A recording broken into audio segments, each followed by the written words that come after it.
Sveiki, broliai ir sesės.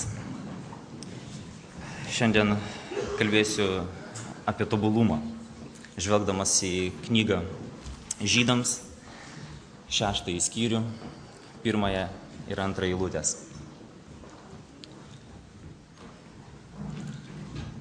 Todėl palikę pradinį Kristaus mokymą, verškimės prie tobulumo, užuot vėl dėję pamatus iš atsivertimo nuo negyvų darbų, iš tikėjimo Dievu, iš mokymo apie krikštus, rankų uždėjimo, mirusiųjų prisikėlimo ir amžinybės teismo.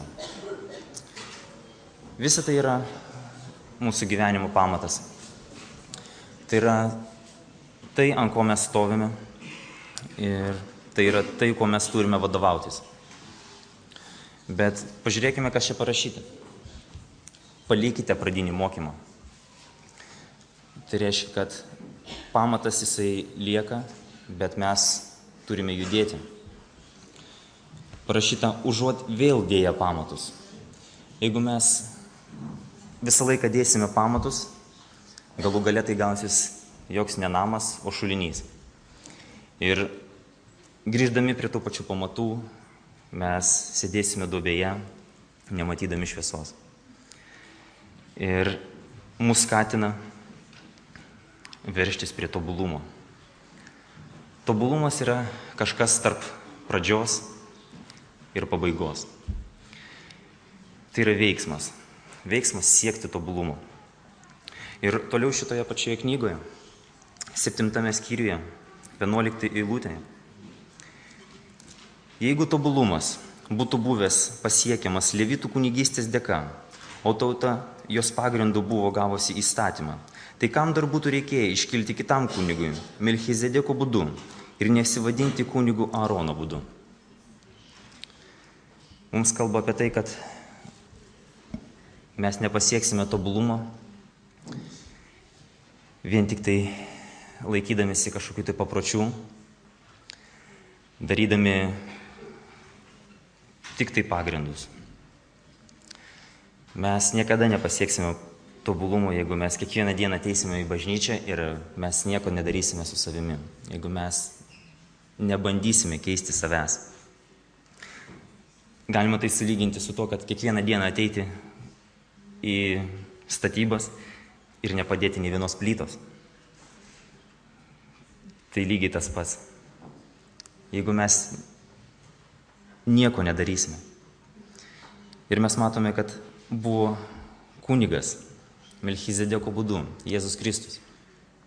Ir mes žinome, kad per jį mes galime pasiekti tobulumą. Tik tai per jo malonę. Tik tai per jo kraują. Ir jisai mus moko. Moko šitame šventame rašte, kaip mes turime elgtis, ką mes turime daryti dėl to, kad mes pasiektumėm tobulumą. Ir dėl to atsiverskime Jokūbo laišką, 3 skyrių, 2 ir 6 eilutės.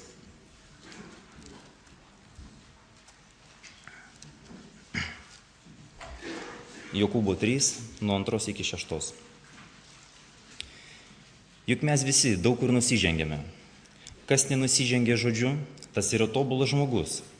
Jis sugeba pažaboti ir visą kūną. Juk mes įbrukame žąslus arkliams į nasrus, kad mums paklustų. Mes suvaldome visą jų kūną. Štai kad ir laivai, nors jie tokie dideli ir smarkių vėjų vartomi, mažytis vairas juos pakreipia, kur nori vairininkas. Taip pat ir liežuvis yra mažas narys, bet giriasi didžiais dalykais. Žiūrėkite, kokia maža ugnelė padega didžiausią gyrę. Ir liežuvis yra ugnis, nedorybės pasaulis. Liežuvis yra vienas iš mūsų narių, kuris suteršia visą kūną, padega gyvenimo eigą, pats pragaro padegtas. Jeigu mes nenusižengsime žodžiu, mes tobuli. Tai iš tikrųjų yra labai sunku, nes kiekvienas iš mūsų žino, kad tai, ką mes sakome, tai yra mūsų širdyje.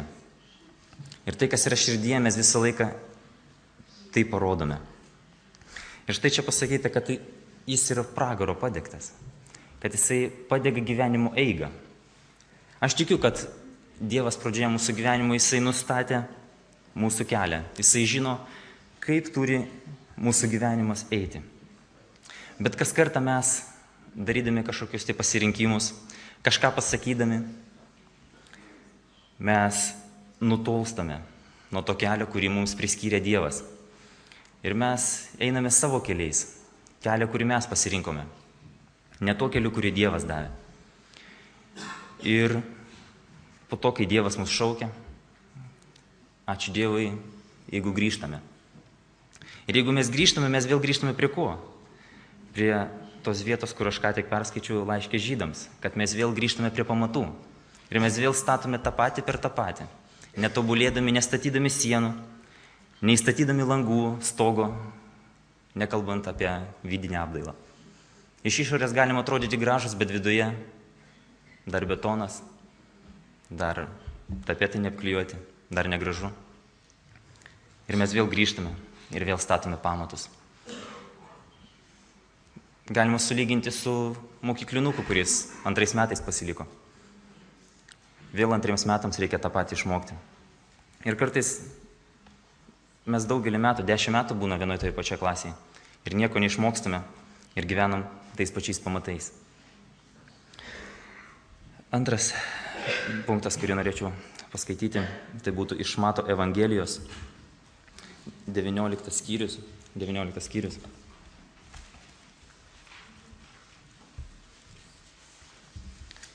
21 eilutė. 19 skyrius, 21 eilutė.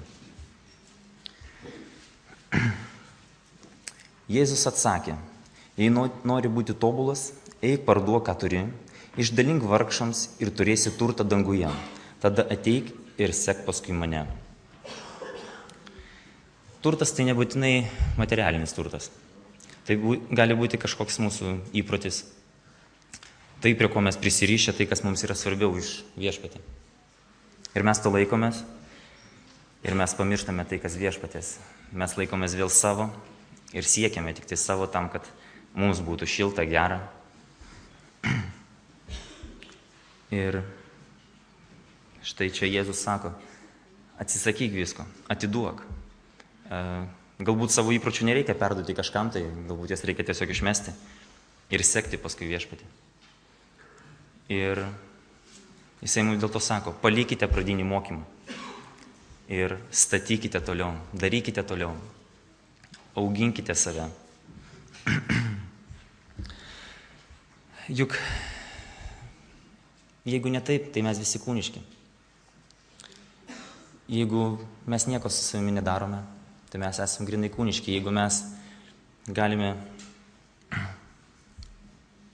pravedę čia tarnavimą, nusileidę į apačią, susiginčyti su savo broliu ar savo sesę ir be jokios sąžinės graužaties išeiti, targi mes nekūniški. Jeigu mes kažkam kažko pavydime, argi mes nekūniški. Jeigu mums daug svarbiau tai, kas bus su mumis, o ne tai, kas bus su mūsų broliu, argi mes negrinai kūniški. Ir dėl to norėčiau perskaityti taip pat pirmo laiško Korintiečiams, 1 skyriaus, 10 eilutę.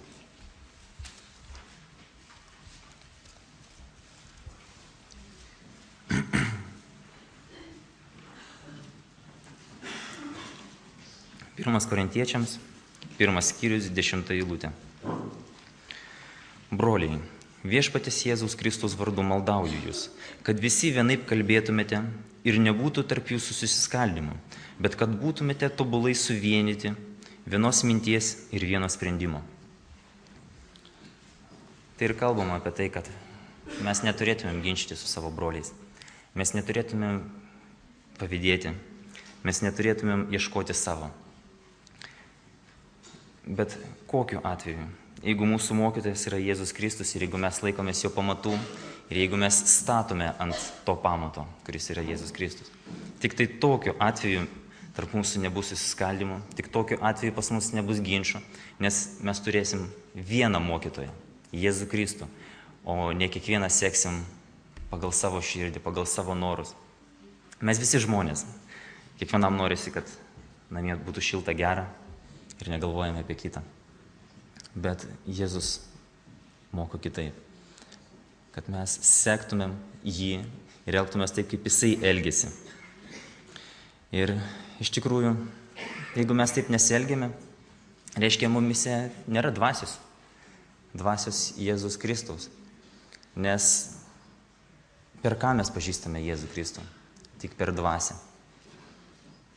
O jeigu mumise nėra jo dvasios, reiškia, mes nepažįstame jo dvasios. O jeigu mes nepažįstame jo, reiškia, jisai nepažįsta mūsų.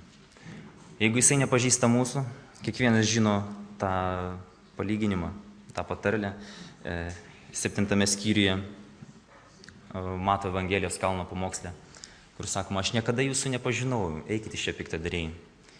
Ir jie buvo išmesti į tamsybės. Ir aš nemanau, kad nors vienas iš čia norėtų būti išmestas į tamsybės.